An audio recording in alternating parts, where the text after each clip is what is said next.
前几天咱们讲过了俄罗斯装备80年前的舰炮上车，紧接着一款一战的老枪马克沁就现身了乌克兰，帮助乌克兰打起了堑壕战。那么在现今各种武器现代化的今天，为什么俄乌仿佛回到了一战？100年前的老枪真的能适应俄乌战场吗？咱们接着往下看。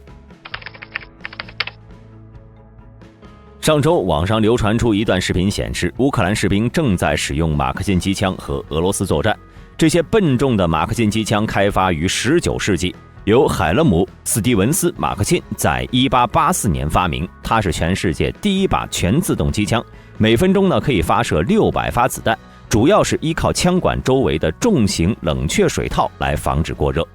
据报道，这些马克沁机枪此前一直存放在乌克兰的军械库中，从去年以来开始出现在顿巴斯前线。你可别嫌这款武器老旧啊，它曾经可是一战中的中流砥柱。该枪在索姆河战役中一战成名，德军上百挺此型枪械凭借着每分钟600发的高射速，创造了单日击杀英军6万余人的记录，进而被全球军队大量装备。苏联就曾对马克沁机枪进行了改进和大规模的生产，也就是如今乌克兰使用的马克沁1910型。该型机枪和其他的马克沁最大不同是在于该机枪带有护板，可以保护枪手免受对方轻武器的伤害。马克沁1910型机枪重 62.66 公斤，长1067毫米，机枪枪管长721毫米，射速每分钟600发，枪口初速740米每秒。这款武器经过了战争的检验，它有着良好的射击稳定性、弹链供弹和枪管水冷技术，而且可以长时间射击，受到俄军的好评。在二战中，马克沁1910型机枪广泛活跃在苏联的各个战场上，防御作战时，在莫斯科保卫战和斯大林格勒保卫战时都能看到它的身影，就连防空作战，甚至海军舰艇也能看到它的身影。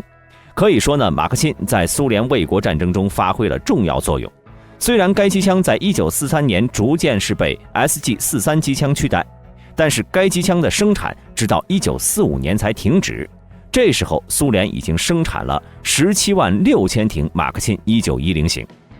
在苏联解体时，乌克兰自然是获得了不少该型号的机枪，但是由于该机枪的弹药俄乌双方一直都在生产，因此即便是到了今天，马克沁机枪仍然能够重新作战。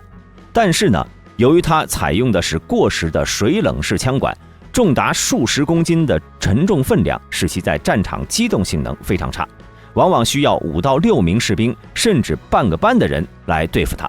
以至于其在战场上很少出现。真正让马克沁机枪大展身手的，还是在俄乌前线的堑壕战。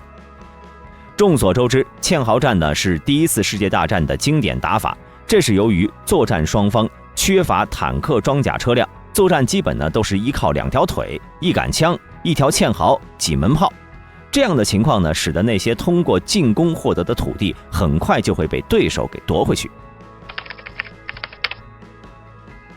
或许有很多朋友会疑惑为什么一场现代的俄乌战争会打成一战时期的堑壕战？如果你仔细了解俄军实力，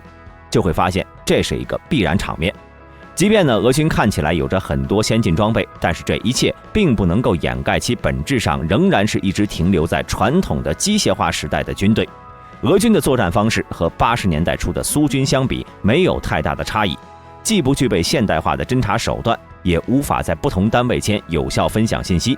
俄军设想中的战争是用大规模的炮火覆盖开道，随后装甲部队发动突击，主战坦克凭借着厚重的复合装甲和反应装甲抵挡敌方火力，搭配步战车摧毁敌方剩余的火力点，步兵扫清残余的敌军防线。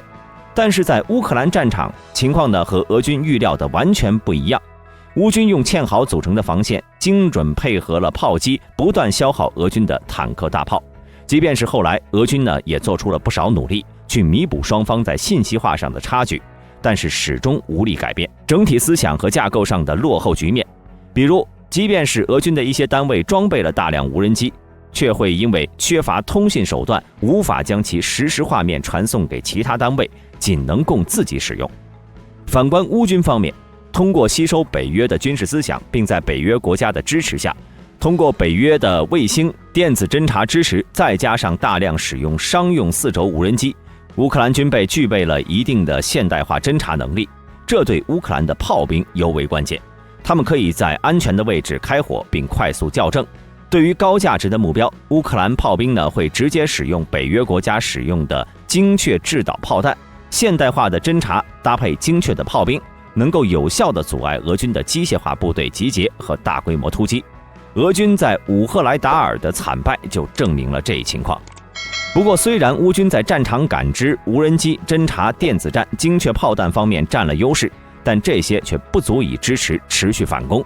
而俄军在装甲部队的实力、炮火强度、军队人数、弹药补给等方面占优势，但是这些呢又不足以支持进攻，最终导致战线相持，使得双方开始打造大规模的筑垒地域。这时候或许有朋友想问啊，你怎么把俄罗斯的空天军给忘了？问得好，因为全世界都想知道俄罗斯的空天军到底在哪里。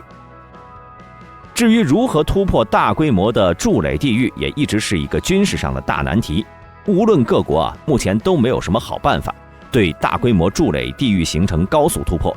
而这个大规模筑垒地域实际上就是由一系列能够相互掩护、纵深分布的堡垒以及永久和半永久的战壕构成的防御地域。这种防御形式呢，源于一战时期的堑壕战，对于缺少快速机动火力的一方来说是非常有效的防御策略。因此，在堑壕战中，笨重的马克沁机枪就有了用武之地。俄军在顿巴斯地区乌军火力点就发现了打光弹药的马克沁重机枪。在重机枪火力点旁边有一个很深的防炮洞和休息区，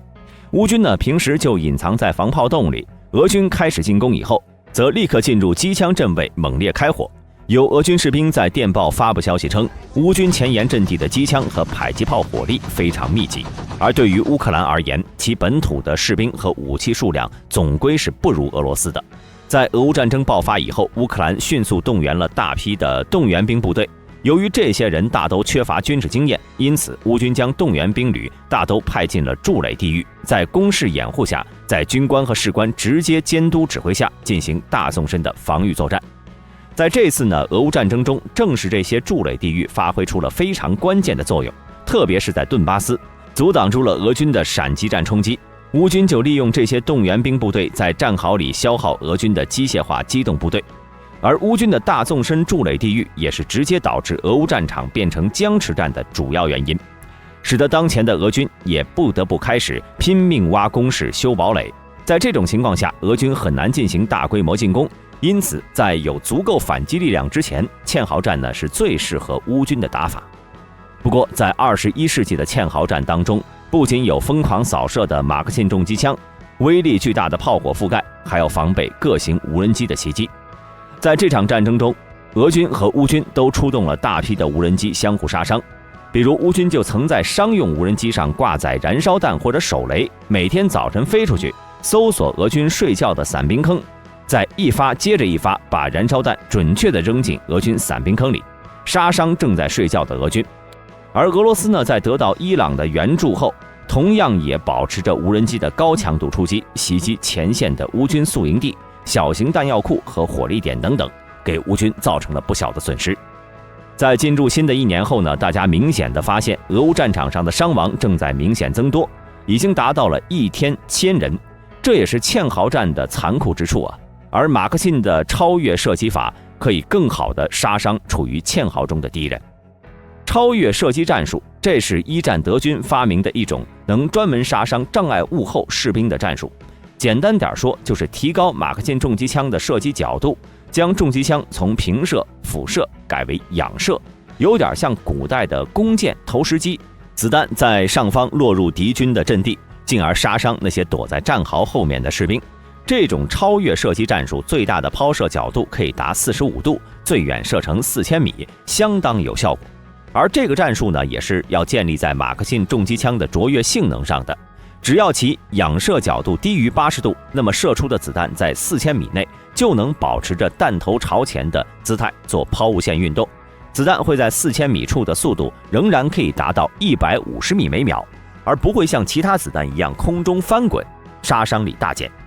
而马克沁重机枪的最大射速为600发每分，只要10艇同时使用超越射击战术，那么4公里以内的敌人都将会面对从天而降的金属风暴，头顶缺乏防护的俄军将会陷入绝望。步兵所熟知的那些匍匐、卧倒，在这种战术面前毫无效果，就算是躲在堑壕中，依旧有可能被打到。另外值得一提的是马克沁重机枪不仅可以进行堑壕战，还可以被当成防空武器。